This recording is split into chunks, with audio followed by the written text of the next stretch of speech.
Qual é o critério do medo? Qual é o critério do terror? Por que algumas pessoas assistem a alguns filmes de terror como se nada tivesse acontecendo e para outras ela não consegue dormir? Qual é o critério do medo? O medo é algo aterrorizante, acachapante, que nos paralisa. Por outro lado, o medo também nos faz produzir endorfina, adrenalina, nos faz ficar vivos, enérgicos, com vontade de se defender ou de ir para cima. Então, o medo, ao mesmo tempo que nos coloca numa situação de rigidez, também nos coloca numa situação de prontidão para a ação. Os médicos dizem que o estresse é a reação de fuga e medo, ou seja, é quando o nosso corpo produz uma grande quantidade de estímulos elétricos que nos faz, de uma certa maneira, estressar, ou seja, congestionar, deixar cansado todo o nosso sistema de defesas. Como é que eu sei de tudo isso? Porque no curso de psicologia a gente aprende tudo isso? Sim, porque a gente precisa estar sempre atento com aquilo que acontece ao nosso redor. Eu gosto de dizer que existe alguns tipos de conhecimento que são importantes, inclusive, para que a gente possa lidar com essas coisas mais comuns, mais triviais e principalmente aquilo que todo mundo tem. Todo mundo tem medo, não é? Todo mundo tem uma situação que nos faz paralisar e a gente comumente chama de medo.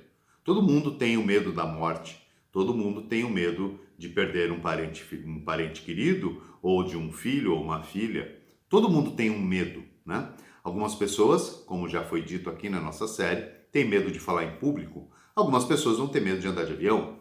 Então, de alguma maneira, o medo é algo que é comum em nossas vidas. E para essas coisas que são comuns na vida de todos, é um momento em que a gente precisa nos debruçar. Por quê? Porque o que eu faço para me entender? Muitas vezes, entender o outro. Às vezes, quando o outro nos incomoda muito, é um sinal que algo em nós também incomoda. É o mecanismo da projeção na psicologia, né? Então, alguma pessoa que te irrita profundamente, provavelmente ela te irrita porque é algo que em você mesmo irrita. Isso é mais do que comprovado.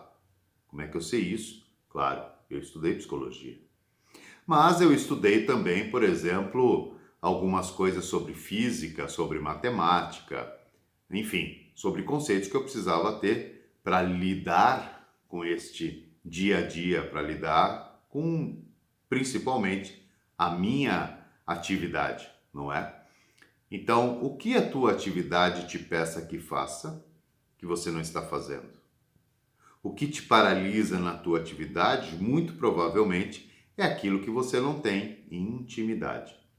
Talvez lidar com os medos seja simplesmente uma questão de estudar os seus próprios medos, entender como eles funcionam e daí, sim, você poder fazer com que eles desapareçam ou pelo menos que você lide com essa situação.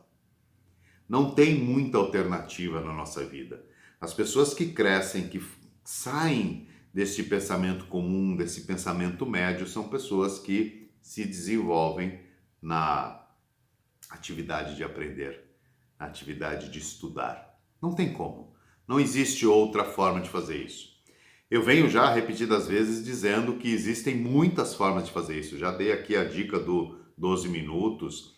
Existe hoje uma grande quantidade de conteúdo no próprio YouTube, no Instagram, no LinkedIn, enfim. Hoje nós temos uma forma enorme de nos antecipar a alguns dos nossos próprios problemas e principalmente nos livrar deles. Eu gosto de dizer também que um problema, ele nasce para ser resolvido. E quando o problema é muito grande, que eu olho para ele e digo que eu não tenho a menor ideia de como começar a resolvê-lo, normalmente eu me afasto dele. Me afasto tanto até que ele possa ficar do tamanho que aí sim eu posso resolver. Então, o medo, nessa medida, é aquele sentimento que nasce e cresce de tal maneira que seja transformado numa ansiedade. E aí a ansiedade nos impede, por exemplo, de projetar o futuro. Nós vivemos dentro de uma expectativa daquilo que possa acontecer e normalmente a gente se frustra porque não acontece. É isso que nós temos que evitar, né? Então, quando você começa a perder a sua noção de perspectiva, né, e não da programação do que vai acontecer, mas da possibilidade daquilo que você imagina que possa acontecer, daquilo que você trabalha para acontecer, quando você começa a perder isso, é sinal que você está se transformando numa pessoa com ansiedade. Mais uma vez, é hora da gente se debruçar e nos entender. Então, nesse capítulo que envolve a educação para lidar com o medo, eu diria que uma forma genial seria, claro, conhecendo seus próprios meios de resolver, né? A outra forma é pedindo ajuda, né? Não deixa de ser educativo, por exemplo, um tratamento com um profissional da psicologia, né? Para que você possa entender até, ter uma luz, ter uma visão de fora, um Aufklärung, né? De poder ter uma iluminação de outra pessoa. Muitas vezes é necessário. Tem um momento das nossas vidas que a gente consegue fazer isso conosco mesmo, né? De sair de nós mesmos. Imagina que você saia de você mesmo e possa se olhar para se entender dentro de um medo, dentro de um problema. Senão, não é demérito algum, não é para se sentir envergonhado se eventualmente você fizer uso e buscar um profissional para te ajudar. Seja ele um terapeuta, seja ele um mentor, uma mentora, porque são pessoas que provavelmente já passaram por isso ou se prepararam, estudaram para atender esse tipo de demanda. Então, esse 95.5 de hoje é algo ligado a como lidar com os medos de uma maneira didática e na prática. É isso. Se você gostou desse vídeo, curta, compartilhe, se inscreva no meu canal, é claro, e ative o sininho, não é? Que vai ser legal você saber que todos os dias, de segunda a sexta, às 19 horas, eu tenho uma mensagem como essa para você. Muito obrigado. Até amanhã.